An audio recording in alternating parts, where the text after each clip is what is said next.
Shalom, salam sejahtera bagi kita semua. Kembali lagi dengan kami berdua, saya dengan Pastor Mai dan Pastor Robson di acara kesayangan kita, brother. Yes.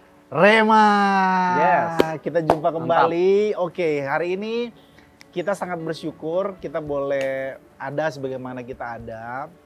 Ini semua karena kasih karunia Tuhan. Amin. Itu sebabnya salah satu tema atau pesan dari kekristenan atau core dari kekristenan itu berbicara tentang kasih karunia. Nah, hari ini aku pengen ngajak brother untuk ngajak semua orang percaya di seluruh dunia yang menyaksikan program Rema ini untuk kembali semacam punya awareness atau kesadaran yang besar, karena selama ini orang take it for granted lah, istilah kerennya, brother. Menganggap remeh yang namanya kasih karunia. Itu sebabnya saat ini coba kita kulik, kita bahas tentang kasih karunia, brother. Ya. Sebelum lebih jauh, nanti brother bisa tolong berikan definisi yang sederhana, namun mudah dimengerti. Ya. Sederhana dan mudah dimengerti. Sebetulnya apa itu kasih karunia? Lalu kemudian mengapa kasih karunia ini sesuatu yang sangat signifikan di dalam kehidupan kita sebagai anak-anak Tuhan. Ya. Itu dulu yang pertama. Kasih, brother. Ya.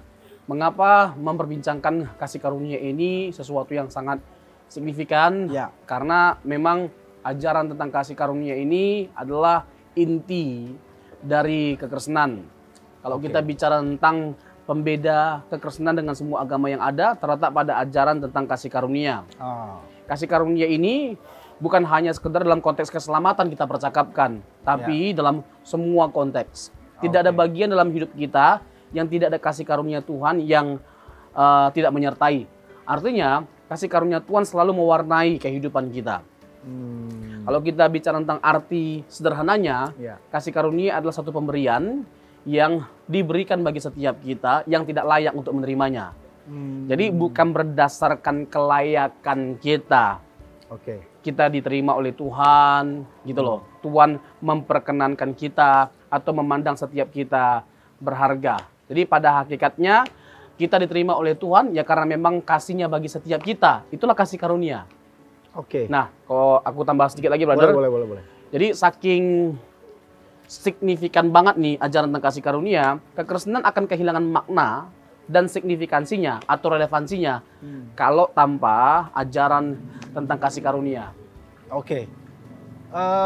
Kalau bicara tentang kasih karunia, itu kan tadi brother bilang bahwa sesuatu yang tanpa melihat kelayakan seseorang. Ya kalau ibaratnya kita analogikan, kita kerja lalu dapat gaji, ya itu namanya upah. Itu upah ya. Ya. Tapi kalau kita tidak kerja, kita dapat gaji, ya itu namanya kasih karunia. Itu namanya kasih karunia. Ya.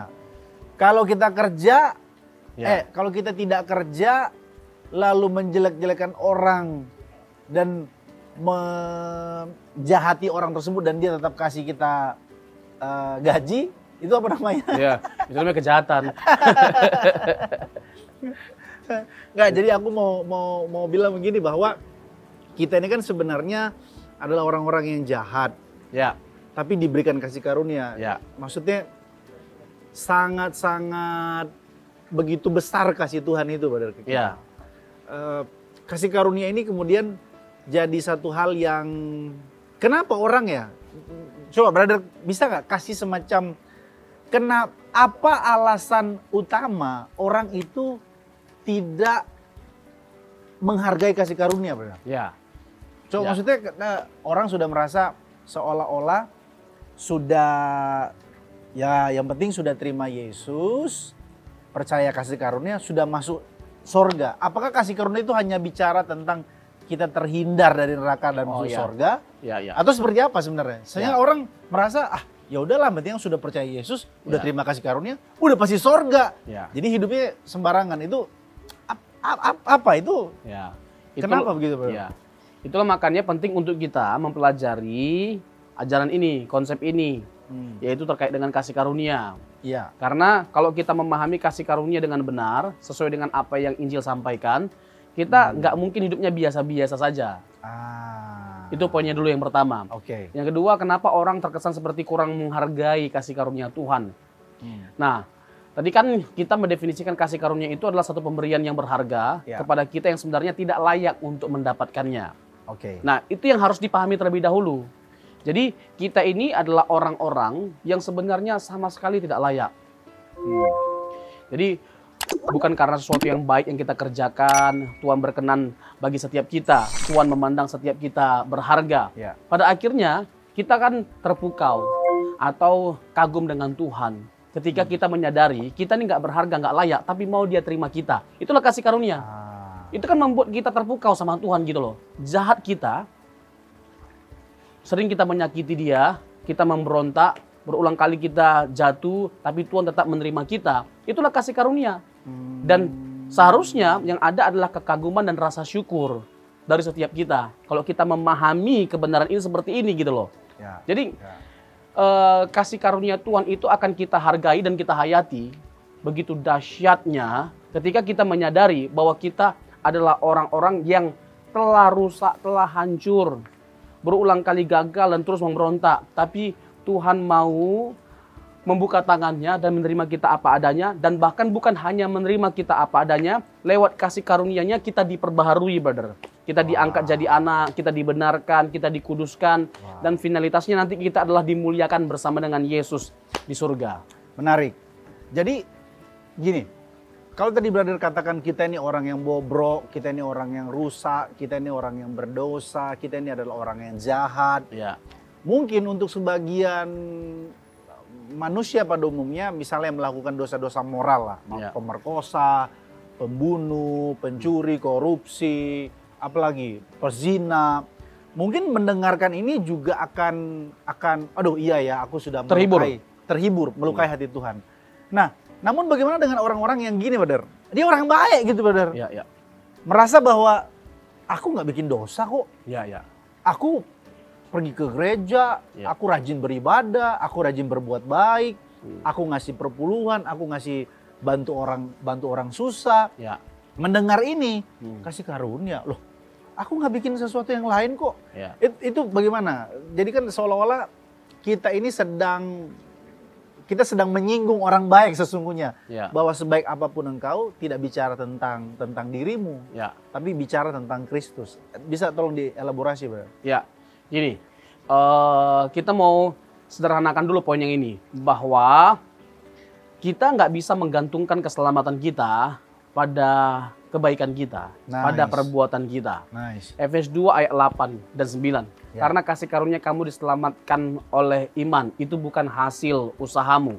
Kenapa kita nggak bisa memperoleh keselamatan itu dengan usaha kita? Karena esensi kejatuhan itu adalah ketika manusia berdosa, hanya satu kepastiannya, yaitu binasa. Dan bukan hanya sekedar pasti binasa, brother.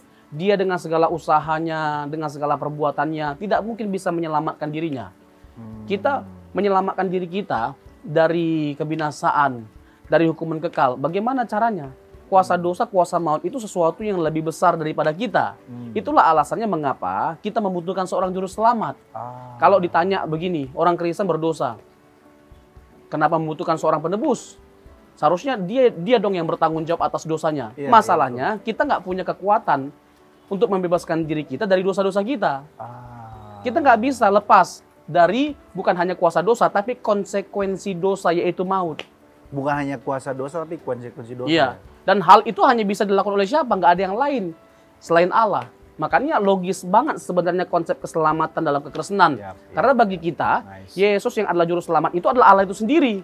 Dia datang sebagai manusia. Mengapa dia sebagai manusia? Karena upah dosa ialah maut. Jadi dia mengambil konsekuensi dosa yang adalah maut itu dengan dia mengalami maut. Tetapi dia menghancurkan kuasa maut itu dengan mengalami kebangkitan. Pada hari yang ketiga dia bangkit. Inilah alasan kita tidak bisa menggantungkan keselamatan kita pada perbuatan baik. Tapi tanpa kita abai terhadap yang namanya perbuatan baik. Kalau kita benar-benar memahami kasih karunia dengan benar, seharusnya kita tidak pasif. Jadi kasih karunia itu tidak membuat kita jadi pasif. Oke. Kasih karunia itu tidak membuat kita jadi tidak bertanggung jawab. Hmm. Sebaliknya kasih karunia ya mendorong setiap kita untuk meninggalkan kelaliman, kejahatan, dosa. Kasih karunia itu mendorong kita untuk menjadi semakin lebih baik lagi. Wow. Ya kan, berbuat berbagai macam kebajikan. Dan kita tidak akan jemu-jemunya gitu loh. Ketika ada orang yang menyakiti kita, itu nggak akan menghilangkan status kita sebagai anak Allah yang tetap baik. Kalau ada nih orang yang jahatin kita, Ya. padahal kita baik sama dia, gitu loh. Tapi ternyata di belakang kita dijahatin, difitnah, diomongin, pokoknya dibully habis-habisan lah. Padahal kita baik sekali sama dia. Nah hendaknya ya jangan hal itu mengubah identitas kita sebagai orang baik. Tetaplah jadi baik meskipun orang tidak membalas kebaikan kita. Itu kasih karunia. Wow.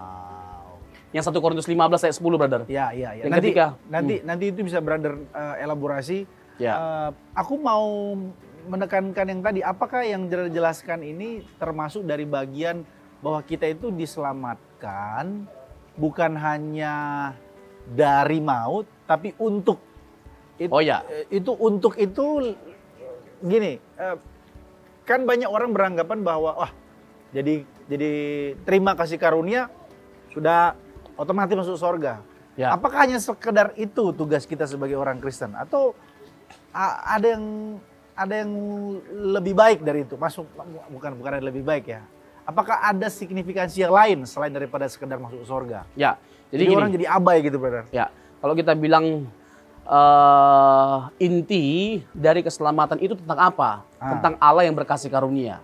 Ya. Tetapi kalau kita masuk kepada keselamatan, kita harus memahami keselamatan itu dengan kaya, dengan dalam gitu loh. Ya. Keselamatan itu tadi yang brother bilang, bukan hanya sekedar diselamatkan dari kebinasaan, Ya, diselamatkan dari penghukuman kekal. Ini terlalu miskin rasanya kalau kita memahami keselamatan dalam konteks itu.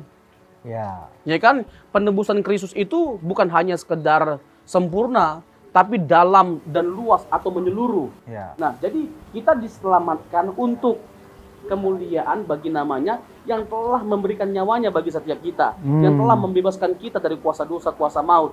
Jadi kita hidup untuk memuliakan Dia. Ya. Oke, tahan dulu sampai di situ. Nanti kita lanjut minum dulu kopinya. Bahwa kita diselamatkan tidak hanya dari konsekuensi dosa, tetapi kita diselamatkan untuk memuliakan Tuhan. Tahan sampai di situ. Nanti kita akan ulik lebih jauh terkait dengan apa sih memuliakan Tuhan, seperti apa sih itu. Nanti kita lanjut lagi, bro. Kopi dulu kita. Aduh.